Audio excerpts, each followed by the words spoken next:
नमस्कार दोस्तों, आज हम प्याज और लहसुन के कुछ महत्वपूर्ण प्रश्नों के ऊपर डिस्कस करने वाले हैं। तो मैंने इस वीडियो के अंदर उन्हीं क्वेश्चन को लिया है जो काफ़ी इंपॉर्टेंट है और ज़्यादा पूछे जाते हैं। तो मैंने बहुत सरल सरल क्वेश्चंस नहीं लिए हैं। हो सकता है आपको क्वेश्चन थोड़े टफ लगे, लेकिन काफ़ी महत्वपूर्ण है, पूछे भी गए हैं ये क्वेश्चन। तो शुरू करते हैं। शुरू करने से पहले सबसे पहले अगर हम प्याज लहसुन पढ़ रहे हैं तो हमें पता होना चाहिए कि इनका वानस्पतिक नाम क्या होता है और उनकी उत्पत्ति क्या होती है, कहाँ है उनकी उत्पत्ति।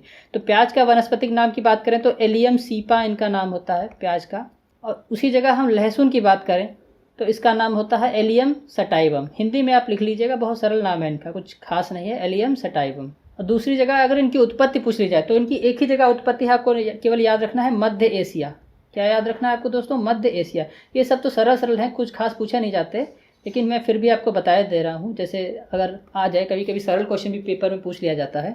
अब शुरू करते हैं अपने आज के सेशन को। देखिए सबसे पहले यहाँ पे क्या कह रहा है कि प्याज के भंडारण के समय कंदों के अंकुरण को रोकने के लिए क्या प्रयोग किया जाता है। जैसा कि आप यहाँ पे फोटो में देख पा रहे हैं कि ये हरे हरे निकल आ रहे हैं, तो इसका मतलब क्या हो रहा है, यहाँ पे अंकुरण हो रहा है।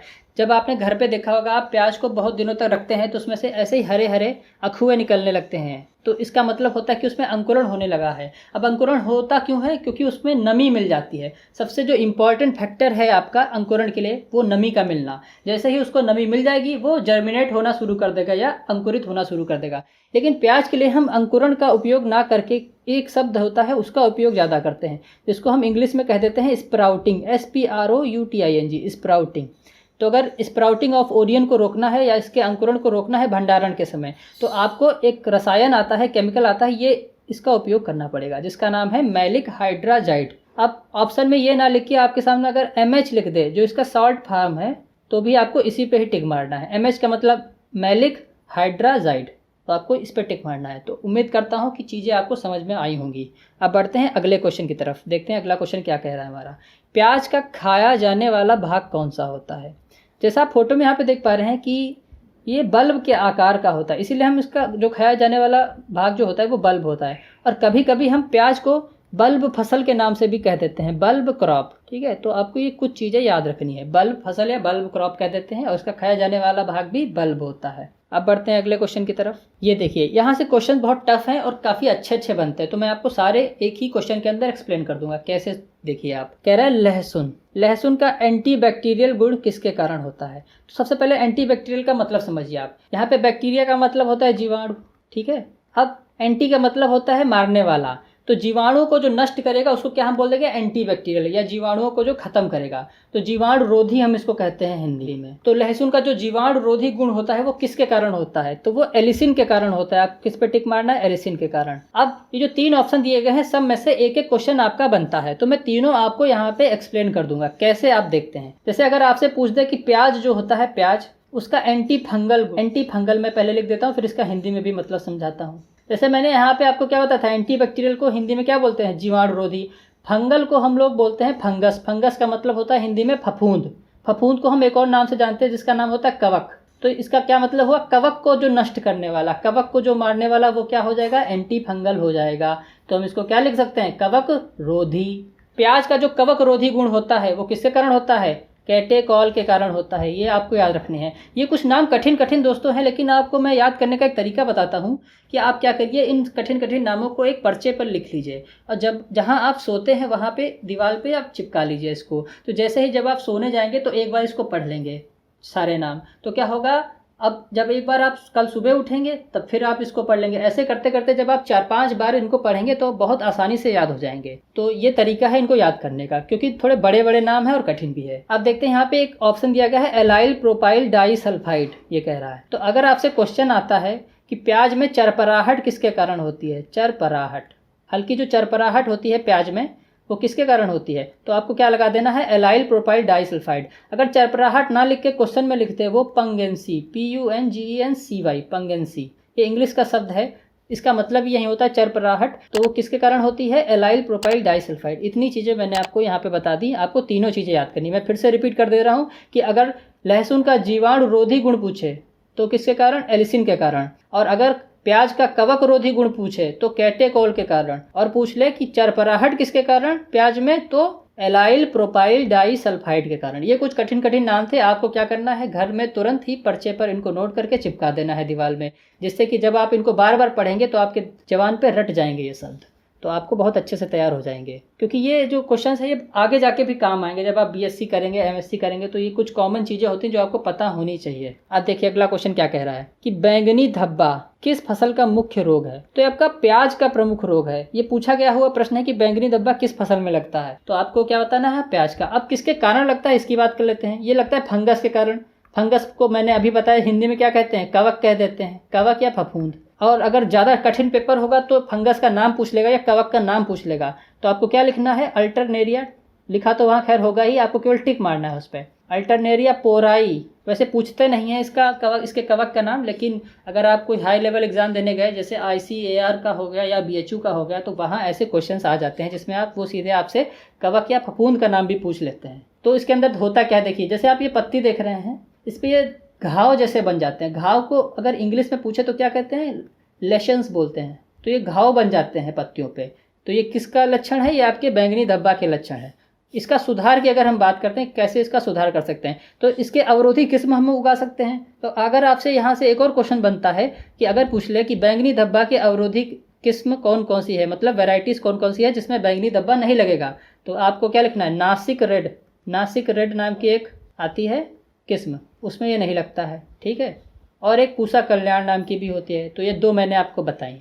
इसका सुधार आप बीज उपचार करा सकते हैं किसी भी फफूंदनाशी से।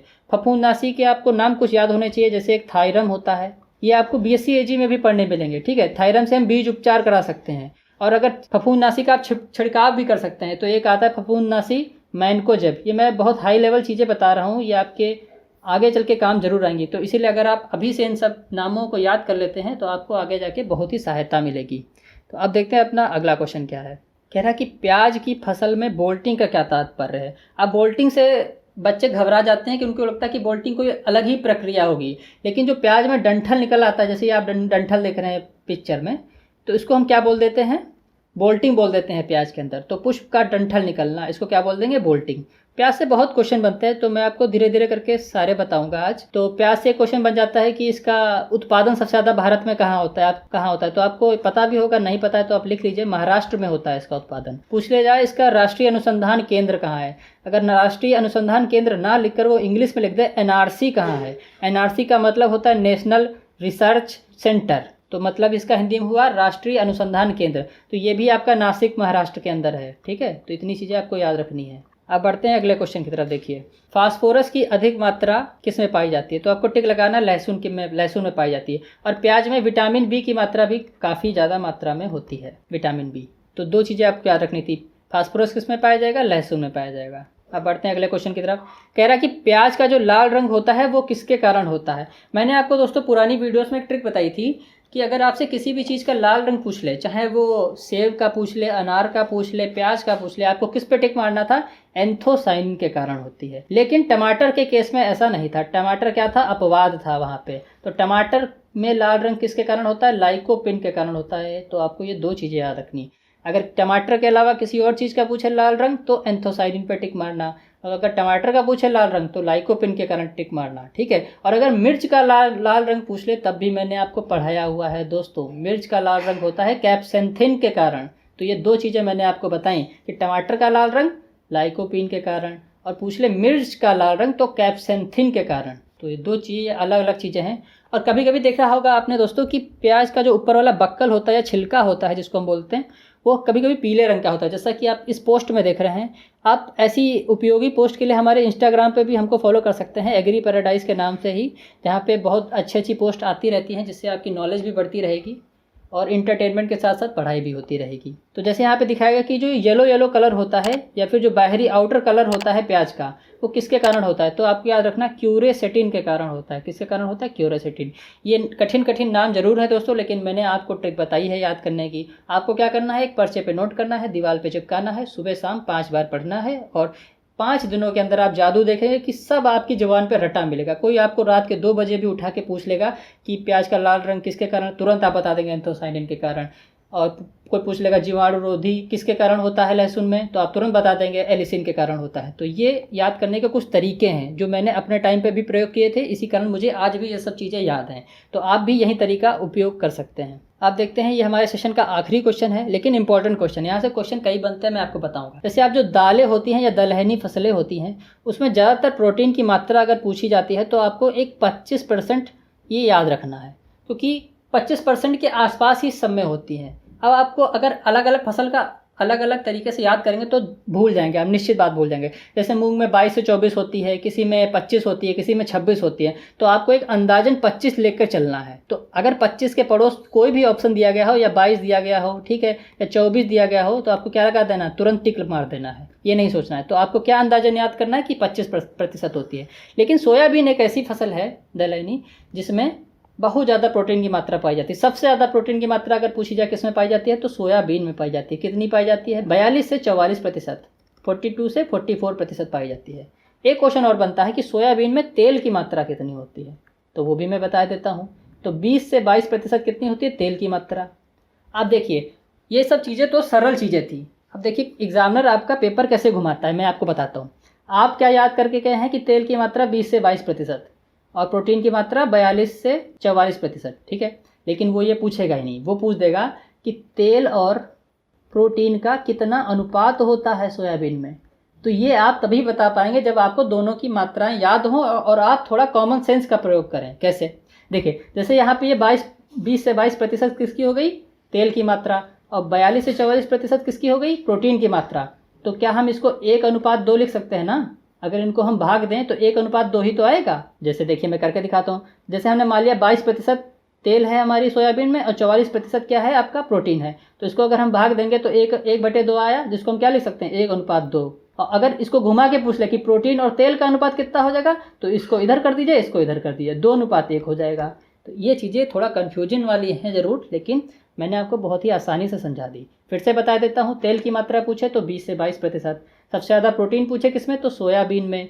सोयाबीन को एक और नाम से जानते हैं जिसको हम क्या कहते हैं, वंडर क्रॉप या वंडर फसल, जादुई फसल, ठीक है, ये आपको याद रखना है। तो अनुपात पूछ ले तो 2:1 या 1:2। तो उम्मीद करता हूँ आज का सेशन आपको मज़ेदार लगा होगा और चीज़ें समझ में आई होंगी।